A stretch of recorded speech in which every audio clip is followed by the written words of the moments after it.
Movie और उसमें दिखाए जाने वाले दृश्य रोमांचक हो तो मूवी में जान डल जाती है, लेकिन वही रोमांचक भरी मूवी और उसके दृश्य भयानक रूप धर ले, फिर मूवी का क्या होगा। आइए देखते हैं इस मूवी के जरिए। मूवी की शुरुआत में कोबरा और अहमद नामक व्यक्ति को दिखाया जाता है। कोबरा और अहमद पति पत्नी थे। एक दिन वो दोनों बाहर रेस्टोरेंट में घूमने के लिए जाते हैं। इस दौरान घर पर कोबरा की दादी कई तरह के जादू टोना कर रही होती है और इन चीजों के बारे में हमें एक एक करके धीरे धीरे पता चलेगा।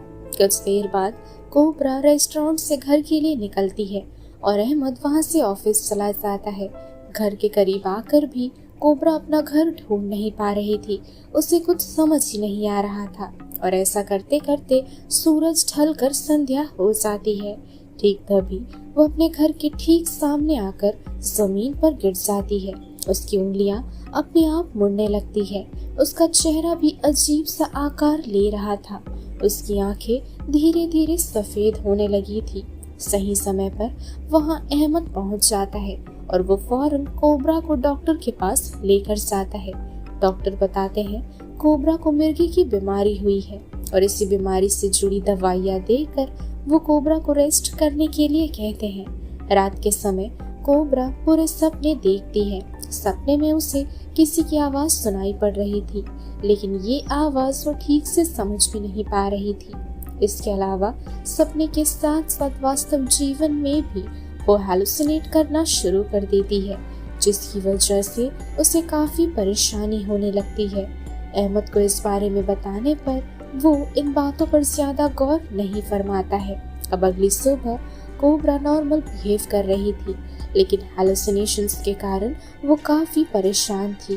कुछ देर बाद अहमद नमाज पढ़ने के लिए बैठता है। इस बीच कोबरा उस कमरे में घुसने की कोशिश करती है, लेकिन दरवाजा खोलते ही वो फ्लोर पर गिर जाती है और उसकी हालत दोबारा से उसी रात की तरह ही होने लगती है। इस बार वो एक लड़की की आवाज में बातें भी कर रही थी। अहमद फौरन कोबरा को हॉस्पिटल लेकर जाता है। इस बार अहमद डॉक्टर को समझाने की कोशिश करता है कि कोबरा को बड़ी बीमारी हुई है या फिर किसी जिन ने उसे पजेस कर रखा है, क्योंकि फ्लोर पर गिरते ही वो अरेबिक में बातें कर रही थी। हालांकि उसे ठीक तरह से अरेबिक बोलना नहीं आता है, लेकिन डॉक्टर उसकी बातों पर सहमति देने से मना कर देते हैं। डॉक्टर्स को उसकी बात पर इसलिए विश्वास नहीं हो रहा था क्योंकि डॉक्टर्स साइंस पर विश्वास करते हैं, ना कि इन धक्यानुसी बातों पर। अब कुछ देर बाद अहमद कोबरा को लेकर उसकी दादी के घर पर पहुंचता है। कोबरा काफी दिनों से अपनी दादी से मिलना चाहती थी, क्योंकि उसे ऐसा लग रहा था मानो कि वो कभी भी मारी जा सकती है। अब जैसे ही वो अपनी दादी के घर पर पहुंचती है, एकदम से उसकी दादी घर से बाहर निकलकर उन दोनों की आंखों के सामने जमीन पर गिरकर मारी जाती है। हालांकि मौत से पहले वो अहमद से कहने लगती है, कोबरा को इस इलाके से कहीं दूर ले जाओ, वो यहाँ सुरक्षित नहीं है। अगली सुबह कोबरा अपनी दादी की लाश को दफनाने से पहले उन्हें सही तरह से स्नान करवा रही थी। दूसरी तरफ अहमद टाउन के मौलवी माहिर से मिलकर कोबरा के बारे में बातें करने लगते हैं। ठीक तभी कोबरा मस्जिद में पहुंचकर माहिर और अहमद को अपनी दादी के शरीर में मौजूद जले हुए निशानों के बारे में बताती है। माहिर कहते हैं कि किसी तरह के हादसे की वजह से हो सकता है दादी के साथ वैसा हुआ हो। साथ ही वो कोबरा से कहते हैं कि तुम चेहरे से स्वस्थ नहीं लग रही हो।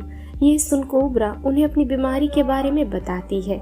इस बीच मौलवी माहिर को उनका ही एक आदमी पुकारने लगता है। माहिर अपने आदमी से मिलने के लिए चले जाते हैं। वहीं अहमद कोबरा को लेकर वहां से चला जाता है। गुस्से में माहिर अपने आदमी का कॉलर पकड़कर उसे मारने की धमकी देते हुए कहते हैं, जब मैं कोबरा से बात करता हूँ तब मुझे परेशान मत किया करो। माहिर का आदमी यसीन माहिर से कहता है, तुम कोबरा से प्यार करते हो, फिर क्यों तुम उसके शरीर में जिन के माध्यम से उसे प्रोसेस करने की कोशिश कर रहे हो। जिस जिन के माध्यम से तुम कोबरा को पाना चाहते हो वो बेहद बुरे होते हैं। वो मनुष्य का बुरा चाहते हैं क्योंकि वे दोज़ख से आते हैं। और उन्हें बुराई के सिवाय कुछ और सोचती ही नहीं है।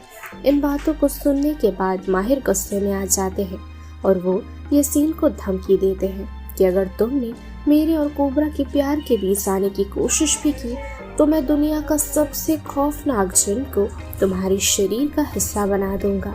दूसरी तरफ अहमद और कोबरा की दादी के घर के एक ऐसे कमरे में घुसते हैं जहां हमेशा से कोबरा का जाना मना था। हालांकि कमरे में कुछ भी अजीब चीजें मौजूद नहीं थी सिवाय एक बंधी हुई अलमारी के, जिसे काफी सख्ती से बांध कर रखा गया था। अब रात के समय कोबरा दोबारा से एक सपना देखती है। वो देखती है कि वो अपने घर के सामने खड़ी है और उसके ठीक सामने किसी बच्चे की बेबी कैरियर मौजूद है जिसमें कोई बच्चा नहीं है। एकदम से अहमद उसे पीछे से पुकारता है। अहमद की ओर देखते ही अहमद पूरी तरह से भयानक रूप लेने लगता है। वहीं सपने में कोबरा की नींद खुल जाती है और वो देखती है कि अहमद किसी और के साथ शारीरिक रिश्ता बना रहा है, लेकिन असल में ये सब कुछ उसकी हालुसिनेशन और सपने का कमाल था। अगली सुबह कोबरा की दादी को दफन करने के दौरान अहमद कोबरा को इमोशनल सपोर्ट दे रहा था, जो देख माहिर गुस्से से लाल पीला होकर कुछ मंत्र पढ़ने लगता है, जिसके तुरंत बाद कोबरा बेहोश हो जाती है और माहिर दोबारा से कुछ मंत्र पढ़कर कोबरा को वापस होश में ले आता है। साथ ही वो अहमद को बताता है कि कोबरा को किसी मिर्गी की बीमारी नहीं है, बल्कि उसे किसी शक्तिशाली जिन ने पजस कर रखा है। अहमद माहिर को उसकी मदद करने के लिए कहता है और फिर वो माहिर को अपने साथ अपने घर ले आता है। माहिर कुछ रिचुअल्स करना चाहता था जिसके लिए कोबरा को फ्रेश होने के लिए कहा जाता है। वहीं दूसरी तरफ माहिर अहमद को एक तावीज तोड़ने के लिए कहता है जो कोबरा की दादी के घर की अलमारी के भीतर है। रिचुअल्स की तैयारी करने के बाद माहिर अपना काम शुरू कर देता है और कुछ देर तक कोबरा तड़पने लगती है।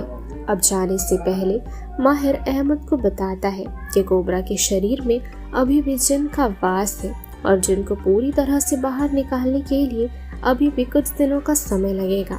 कुछ देर बाद यासीन माहिर से कहता है तुम कोबरा के साथ और बुरा मत करो क्योंकि ये सही नहीं हो रहा है, लेकिन माहिर गुस्से में उसे धमकाने लगता है। अब रात के समय अहमद कोबरा की दादी के उसी कमरे में जाकर अलमारी को खोलकर तावीज को जलाने की कोशिश करता है, जैसा कि माहिर ने उसे आज सुबह ही करने को कहा था, लेकिन तावीज अपने आप ठीक होकर उसके हाथों से गायब हो जाता है और अलमारी भी खुद ब खुद पहले की तरह ठीक हो जाती है। इस बीच कोबरा उसे ये सब करते हुए देख रही होती है। वही अहमद बेहद हैरान था इस बात से कि कैसे सब कुछ एकदम से ठीक हो गया और सब कुछ अपनी जगह पर वापस आ गया। अब अगली सुबह कोबरा वेस्टर्न ड्रेस पहनकर माहिर का इंतजार कर रही थी। उसे इस हालत में देखकर अहमद को बेहद अजीब लग रहा था। वहीं कोबरा की ज़बान पर माहिर का नाम सुनकर अहमद कुछ समझ ही नहीं पा रहा था। अहमद फौरन कोबरा को कपड़े बदलने के लिए कहता है। ये सुन कोबरा कहने लगती है, कोबरा यही कपड़े पहनेगी, तुम उसे रोकने वाले कौन होते हो? ये कहकर कोबरा बेहोश हो जाती है और होश में आते ही वो एम्बैरस होकर कमरे से बाहर चली जाती है। यह नज़ारा देख अहमद अपने एक परिचित ओझा को फोन करता है और उसे खुलकर सारी बातें बताता है। ओझा अहमद से कहते हैं जब माहिर कोबरा पर रिचुअल करेगा उस दौरान तुम कॉल चालू रखना, जिससे कि मैं उसकी मंशा के बारे में जान सकूं। अगले सीन में माहिर यासीन को लेकर कोबरा के घर पर पहुंचता है। वो दोनों दोबारा से रिचुअल्स की तैयारी करके कोबरा को जमीन पर सुलाकर मंत्र पढ़ने लगते हैं। इस दौरान अहमद ओझा को कॉल नहीं कर पाता है, इसलिए वो माहिर की सारी हरकतें फोन पर रिकॉर्ड करने लगता है। रिचुअल्स के बीच माहिर अहमद को पेपर पर कुछ लिखकर खाने के लिए कहता है और माहिर के कहे मुताबिक अहमद बिल्कुल वैसा ही करता है। काफी देर तक माहिर तंत्र मंत्र पढ़कर रिचुअल्स पूरा करता है और फिर वो वहां से जाने लगता है। जाने से पहले अहमद माहिर से पूछता है आखिर तुम करना क्या चाहते हो, क्योंकि तुम्हारे कहे गए एक भी मंत्र मुझे ईश्वर या रब से जुड़ी हुई नहीं लग रही थी। ये सुन माहिर गुस्सा होकर अहमद पर चिल्लाते हुए वहां से चला जाता है। अब माहिर के जाते ही अहमद माहिर की पूरी रिकॉर्डिंग ओझा के पास भेज देता है। पूरी रिकॉर्डिंग सुनने के बाद ओझा अहमद को बताते हैं माहिर कोबरा का भला नहीं चाहता है, बल्कि वो उसके शरीर में किसी जिन को पूरी तरह से पोजेस करने की फिराक में है, इसलिए तुम्हें कोबरा को बांध कर रखना होगा। अहमद बेहोश कोबरा को रस्सी से बांध देता है, लेकिन होश में आते ही कोबरा अहमद को रस्सी खोलने के लिए कहने लगती है। कोबरा की हरकतों से साफ झलक रहा था कि फिलहाल कोबरा बात नहीं कर रही थी। इस बीच कोबरा अहमद को कुछ देर के लिए कमरे से जाने के लिए कहती है। अहमद के जाते ही मौके का फायदा उठाकर कोबरा अपनी रस्सी खोलकर घर से दूर भागने लगती है। भागकर वो ठीक उसी जगह पर पहुंचती है जिसे वो अक्सर अपने हैलुसिनेशन और सपने में देखा करती थी। साथ ही इस दौरान वो एक बेबी कैरियर भी देखती है जिसमें कोई बच्चा नहीं था। कोबरा का पीछा करते करते अहमद भी वहां पहुंचता है। अहमद कोबरा की हालत देखकर उसे गले लगा लेते हैं, जिसके बाद कोबरा वापस से नॉर्मल हो जाती है और फिर अहमद उसे घर वापस लेकर आते हैं। इस बीच ओझा भी घर पर पहुंचते हैं। कोबरा की दादी की वो अलमारी देखकर ओझा अहमद को बताते हैं कि इस अलमारी के भीतर मौजूद सुरक्षा कवच की वजह से कोबरा सुरक्षित है अब तक। साथ ही उसे पूरी तरह से ठीक करने के लिए ओझा कोबरा की आंखों पर लाल पट्टी बांधकर उसके चारों ओर नमक छिड़क कर रब से दुआ करने लगते हैं, जिसके बाद कोबरा पहले से बेहतर महसूस करती है। कुछ देर बाद यासीन को कोबरा के घर पर देखा जाता है, जो बाहर से कुछ तंत्र मंत्र पढ़ रहा होता है। यासीन को घर के बाहर देख अहमद उसे पकड़ने की कोशिश करते हैं। जैसे तैसे अहमद यासीन को पकड़कर उसे बुरी तरह से मारने लगता है और अब फाइनली यासीन पूरी सच्चाई बताता है। असल में कुछ साल पहले कोबरा की जब शादी नहीं हुई थी, तब वो एक दिन बाहर घूमने के लिए गई थी।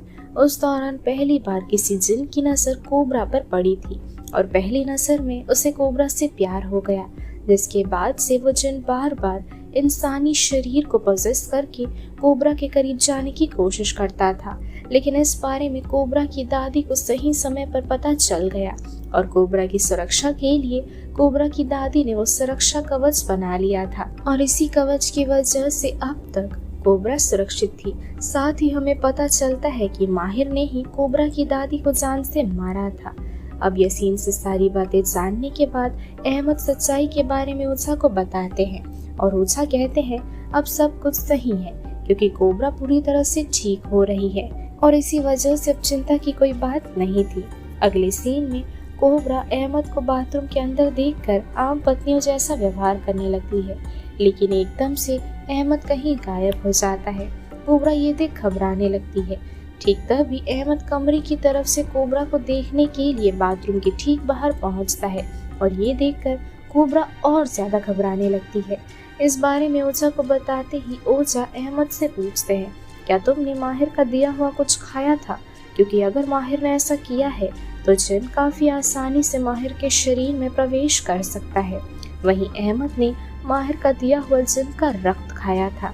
सभी काफी घबराए हुए थे, लेकिन एकदम से माहिर वहां पहुंच जाता है और अहमद को जान से मारने की धमकी देकर माहिर कोबरा को वो सुरक्षा कवच यानी कि तावीज चलाने के लिए कहता है। इस बीच अहमद बेहोश हो जाते हैं।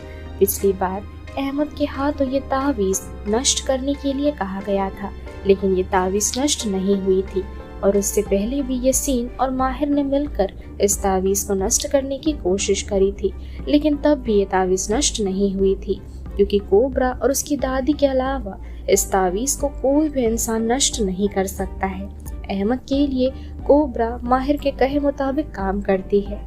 अब तावीज नष्ट करने के बाद अहमद को होश आ जाता है और कोबरा उसे गले लगा लेती है, लेकिन माहिर घर में खुद को देख कुछ समझ नहीं पा रहा था।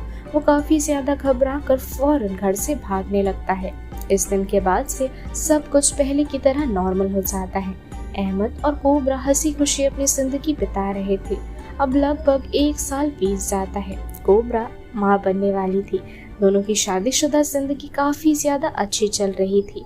वहीं प्रेगनेंसी के दौरान अहमद कोबरा का बेहद अच्छे तरीके से ख्याल रख रहा था, लेकिन इस बीच एक दिन कोबरा नोटिस करती है अहमद खाने में अक्सर भर भर कर नमक खा रहा है, लेकिन अहमद शुरू से ही नमक खाना पसंद नहीं करता था और वो हमेशा से ही खाने में काफ़ी कम नमक लेता था।